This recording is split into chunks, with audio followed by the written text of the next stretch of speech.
बच्चों कक्षा 6 विषय गणित और प्रश्नावली अपनी 3.3 है। इसमें बाध्यता की जांच करनी है।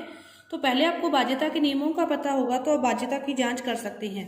तो अपने 2 से शुरू करते हैं कि 2 से कोई संख्या बाध्य है या नहीं। इसकी जांच करने के लिए आपके पास जो भी संख्याएं दे रखी हैं आप उसमें इकाई के स्थान पर अंक देखोगे। जो भी संख्याएं दे रखी है उसकी इकाई के स्थान पर यदि 2, 4, 6, 8 इनमें से कोई भी अंक हो तो वह संख्या 2 से बाध्य होगी।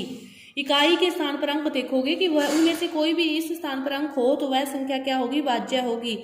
इसी तरह 3 से बाध्य करने के लिए आप क्या करोगे, उनके अंकों का योग करोगे। जो भी आपको संख्या दे रखी होगी उनके क्या करोगे, अंकों का योग करोगे। 3 के लिए अंकों का योग करोगे और यदि अंकों के योग में 3 का भाग जाएगा तो वह संख्या क्या होगी, 3 से बाध्य होगी।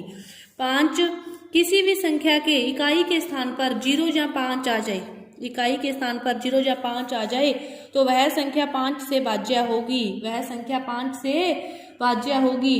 6 से बाध्यता के लिए यदि 2 व 3 वाले दोनों में से कोई भी योग करो उसमें 3 का भाग जाएगा तो 6 का भाग भी जाएगा। 2 व 3 दोनों से यदि वो संख्या बाध्य है ना, 0, 2, 4, 6, 8 इसमें से भी कोई उसमें नियम है और 3 में अंकों का योग करके 3 का भाग दोगे वो भी जा रहा है तो वह संख्या 6 से बाध्य भी होगी, वह संख्या 6 से बाध्य भी होगी। इसी तरह आप 6 के बाद 8 की बात करें। 8 से बाध्य के लिए क्या होता है कि 4 या उससे अधिक अंकों की कोई भी संख्या है वो 8 से बाध्य तब होगी जब उसके अंतिम 3 अंक से बड़ी संख्या, मतलब 4 अंकों से ज्यादा कोई संख्या दे रखी है जैसे 25, 17, 4 अंकों से ज्यादा है, अंतिम 3 अंकों का योग, अंतिम 3 अंकों का योग, 3 अंकों का योग 8 से बाध्य हो, अंतिम 3 अंकों का योग 8 से बाध्य हो ना तो वो संख्या 8 से बाध्य होगी। इसी तरह 4 से बाध्य के लिए क्या देखना है, जब 3 से 4 से बाध्य के लिए क्या देखो, जब संख्या में 3 अंकों कम से कम कितने अंकों, 3 अंकों और उसमें से अंतिम 2 अंक 4 से बाध्य होंगे तो वह संख्या क्या होगी, 4 से बाध्य होगी जब अंतिम 2 अंक 4 से बाध्य होंगे। और रही बात 9 की बात करने के लिए आप क्या करोगे, अंकों का योग करोगे। सभी किसी भी संख्या के अंकों का योग यदि 9 से बाध्य होगा, सभी का योग, 3 में भी यही नियम है, 9 में भी यही नियम है कि अंकों का योग यदि 9 से बाध्य होगा तो वो संख्या अंकों उससे बाध्य होगी। और 11 से जांच करने के लिए कोई भी संख्या जैसे आपको दे रखी है 13, 31, इसका विषम 1, 3, इनका योग करो 4, सम का योग करो 4 में से 4 गए 0, 4 में से 4 गए 0। अब देखो इस 0 में 11 से बाध्य है या नहीं है तो फिर ये उससे बाध्य होगी। और यदि इसमें विषम संख्याओं का योग करो, विषम संख्या का योग करो, दोनों का घटाव करो, फिर उसमें बाध्य है या नहीं है फिर उसकी जांच अपने कर सकते हैं। तो इसमें 0 में तो फिर हर किसी का भाग चला जाता है तो ये संख्या इससे बाध्य है। अब बाध्यता के नियम देखो कि 2 से बाध्य कब होगी, जब उसके अंतिम अंक 2, 4, 6, 8 होंगे। 3 से बाध्य कब होगी, जब अंकों का योग में 3 का भाग जाएगा। 5 से बाध्य कब होगी, जब उसके लास्ट अंक 0 या 5 होंगे। 6 से बाध्य कब होगी, जब 2 व 3 वाले दोनों की वो सेटिस्फाई करेगा तब वो 6 से बाध्य होगी। 8 से बाध्य कब होगी, जब जो संख्या तो 4 अंकों की है लेकिन उसके लास्ट 3 अंकों में 8 का भाग जाए। 4 से बाध्य कब होगी, जब कम से कम संख्या 3 अंकों की है और लास्ट 2 अंक 4 से बाध्य हो।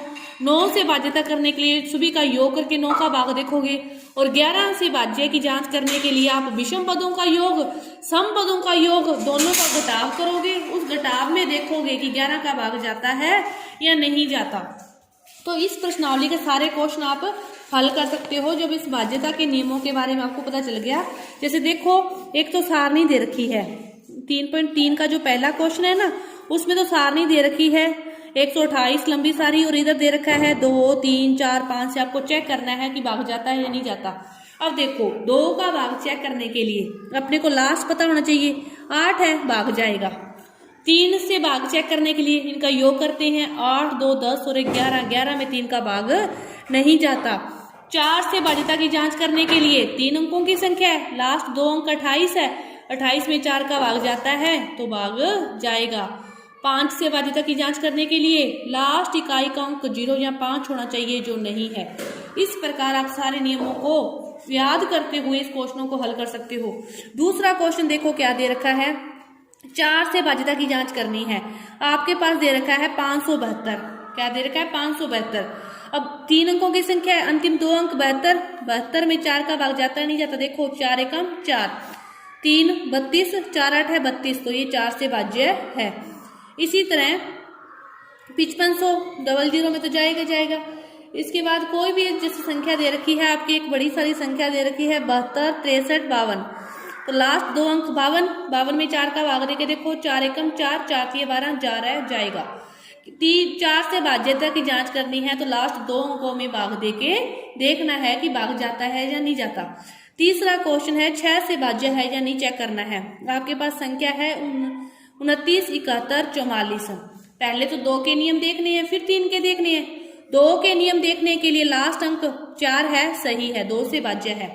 अब 3 से चेक करना है भाज्य है या नहीं है, तो सभी का योग करोगे, 2 9 7 1 4 4 4 4 8 1 9 9 9 18 2 20 27, 27 में 3 का भाग जाता है, तो मतलब ये संख्या 6 से भी क्या है, भाज्य है। 6 से भाज्य चेक करने के लिए इस प्रकार करोगे, 2 से देखोगे, 2 से देखने के लिए क्या करोगे, लास्ट अंक इकाई का अंक देखोगे। 3 से देखने के लिए क्या करोगे, सभी का योग करोगे। चौथा क्वेश्चन है 11 से भाज्य है या नहीं है चेक करना है। आपके पास क्या दे रखा है 54 45, 54 45।